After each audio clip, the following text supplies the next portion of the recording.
RV Preppers, Wayne here. We got Eric here, Pneumatic Fanatic, working on his brakes, and he was saying something about it having a pulsating. So we went ahead and ordered rotors and stuff and new brakes, and well, if I can turn this where y'all can see this better. The rotor, not sure how well y'all can see that, but the rotor's cracked. So that yeah, when you got a cracked rotor, you got no choice, you replace it. So what we're going to do here is replace the rotor and show everybody how it's done. Okay, get in here. You've got a bolt down here that holds your caliper on, and then your caliper will come out. We'll pull the clip here off, replace these, and then we'll show you how you get into that. Okay, when you go to pull the rotor off, you'll have your dust cap, you'll have a cotter pin, and then you'll have this, and then you'll have a nut. That nut holds your outer bearing on and everything else. What I do to get the inner bearing and everything out and seal, I put the nut back on in here, and then I just grab this rotor like this,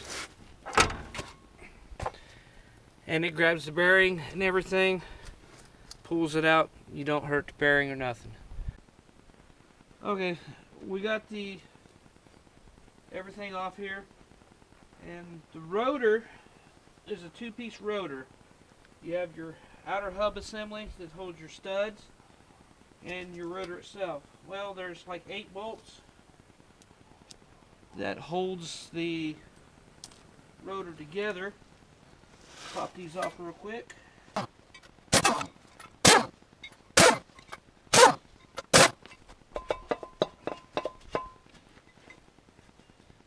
And we will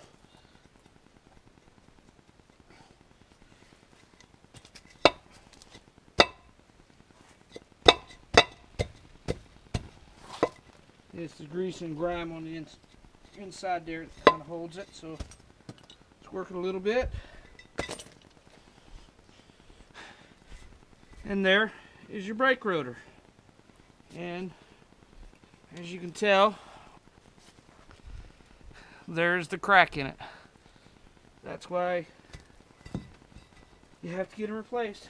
What we're going to do here is we will clean all this old grease here out, clean it out from the bearings, and put fresh grease in there and clean it all up. Okay, what I've done is I went ahead and put the new rotor on. I've got all the bolts on, put them on real good with the impact. I cleaned all the old grease out, and I've cleaned the bearings. I'm going to re-grease the bearings, make sure we got plenty of grease in here, re-grease everything, and then we will get it put back together. I've got the shaft and everything all cleaned down. One thing when you put these on, a lot of people don't do, is take a little bit of grease and put here where your seal goes. That way you already have a little lubrication there where your seal's going to be, so your seal's not running on dry metal.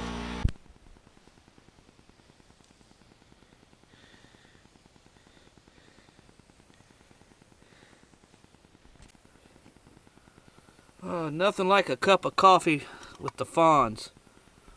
Well, we got the rotor on.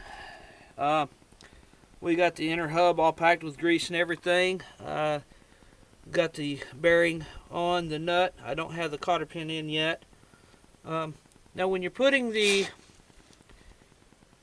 nut on to hold the rotor, you don't have to crank it and get it super tight, because the only thing you're going to do is create more preload on your bearings and cause them to wear out. So what you want to do is, when you first put it on, yeah, you want to snug it down pretty decent, not, cranking on it. but snug it down decent. Spin the rotor a little bit, back off on it, get it to where it just snugs down, and do about a quarter turn at most, and that'll keep you plenty tight. That'll keep you tight, and it still spins decent. We replaced the seal in there. The bearing cap, I've got grease in there. You always want to put grease in there, that way you have grease for this outside bearing here, because you got grease inside your hub, on your bearings, and in your outer dust cover.